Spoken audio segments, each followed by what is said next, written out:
Imagine being assaulted while in the emergency room of a hospital and nobody believes you. That's exactly what at least 2 women have come forward to allege. But what happened to them is just part of a story that would shock federal prosecutors. A warning to our viewers, the details in tonight's story are both graphic and disturbing.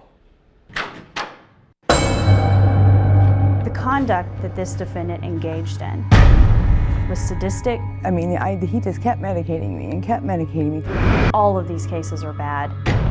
This one was horrible.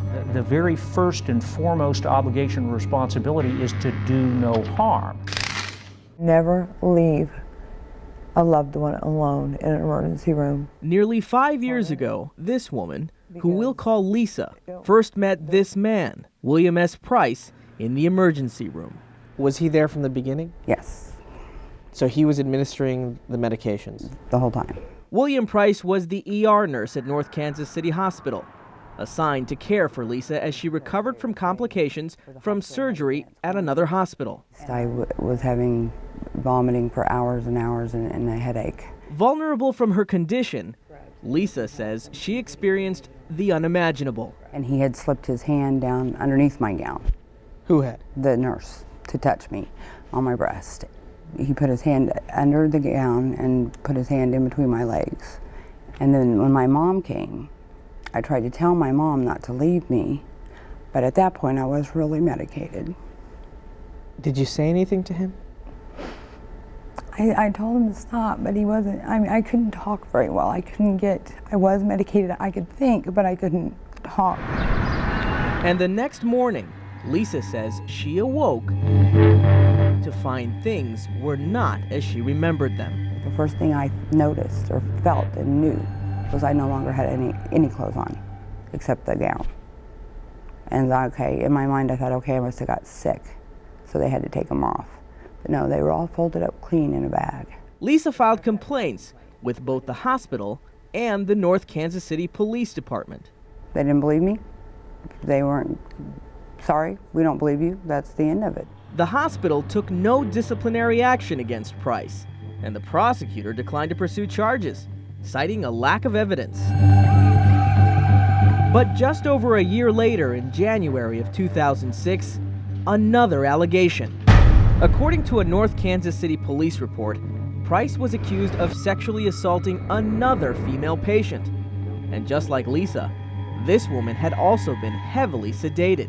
My belief is that if there is a charge, that it be taken very seriously. Dirk Vandiver is the attorney representing the second woman in a civil lawsuit against Price and the hospital. He says the allegations in the 2 cases are simply too similar to ignore. It is probably the most flagrant, the most disturbing violation that you could think of, that a person who is there, who has that position of trust, would misuse his powers, his responsibilities.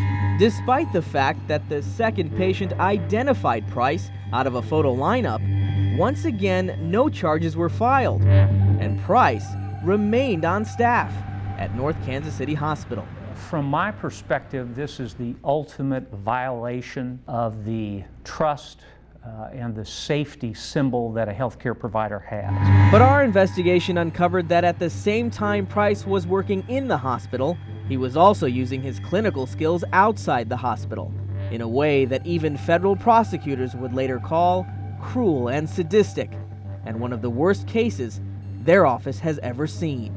This particular defendant, as a nurse supervisor, has particular skills that he can utilize to victimize his targets in a way that so many other defendants cannot. What's worse, say federal prosecutors, is that Price's lifelong history of deviant sexual behavior was just coming to light now. When I first got the case file, my impression was, why hasn't someone done something before now? This never should have happened. He was a former nurse who was supposed to take care of the sick, but despite allegations of sexual misconduct, he was allowed to remain on the job at a prominent Kansas City hospital. Tonight, a deeper look at the former nurse whose crimes shocked federal prosecutors.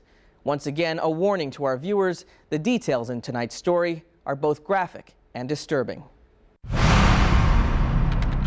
I told him to stop, but he wasn't. I mean, I couldn't talk very well. Is it enough that he's in prison? No.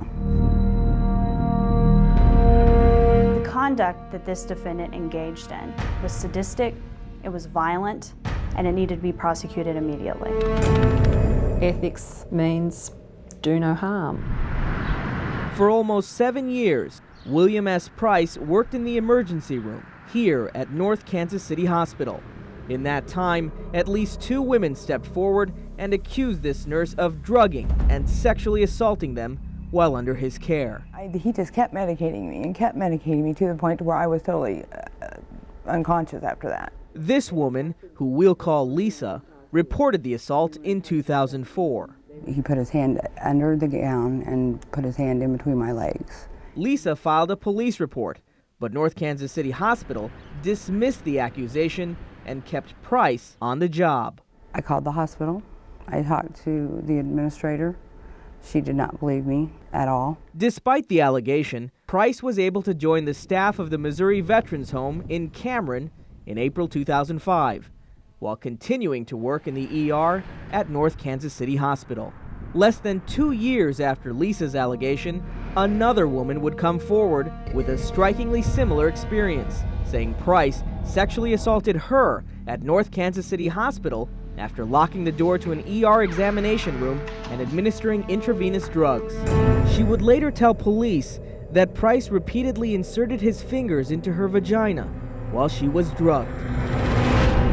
Dirk Vandiver is that woman's attorney in a civil lawsuit against Price and North Kansas City Hospital. If a person has done this once, chances are this person has done it more than once. Foreshadowing what federal prosecutors would find in June 2006.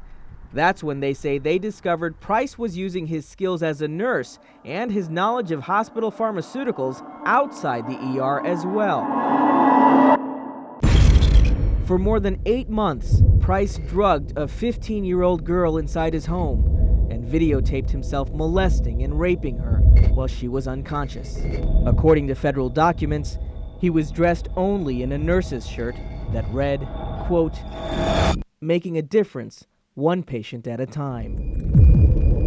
It was cruel and perhaps some of the most violent that we've seen out of child exploitation cases in our office. A chance discovery by a computer service technician sparked the federal investigation when images of child pornography were found on Price's hard drive, as well as homemade movies with titles like Freshly Showered and Sleeping Princess. Anyone that had to view them in the course of the investigation and the prosecution will never forget them. They're awful. But what the FBI found stunned lead federal prosecutor Cynthia Cordes, who says once they started looking into Price's past, the picture of a man with an appetite for deviant sexual behavior came into focus. Someone should have done something before I ever got the case. What happened to this minor victim never should have happened. During raids of Price's home and his office at the Missouri Veterans Home, FBI agents discovered what they would later call Price's rape kit. Medications and drugs that were used to induce individuals into unconsciousness and to bring them back to consciousness. Those drugs include etomidate, which can produce a rapid onset of unconsciousness within 30 seconds, fentanyl, 100 times more potent than morphine, diazepam, which causes temporary memory loss. In the wrong hands, they're potentially lethal. Dr. Sarah Breyer is the Associate Director at the Center for Health Ethics at the University of Missouri. She says all patient allegations must be taken extremely seriously. In this case, I think the whole was not acting on the first allegation. In February 2006, Price left North Kansas City Hospital. According to records, the hospital did not fire him. Price continued to work at the VA hospital up until his arrest in June of 2006. Ethics means do no harm. Law means uphold the law. And molesting a patient is unethical and illegal. This defendant is the worst of the worst. He has, through the course of his life, demonstrated sexually deviant behavior. if he were ever released, he would continue, no doubt, to act out in the community. Price pleaded guilty to federal charges of child pornography and was sentenced to 50 years in federal prison. There is no excuse to put people in harm's way from their staff. Both William Price and North Kansas City Hospital declined our requests for interviews, but in a statement, the hospital says, "After we became aware of the patient's concerns, we conducted a thorough investigation. As part of that investigation, we cooperated fully with local law enforcement, and to our knowledge, no charges were filed related to the patient's concerns." The Missouri State Board of Nursing has scheduled a disciplinary hearing in regards to Price's license for this June, nearly 3 years after his arrest. Usher Qureshi, KCTV 5 News.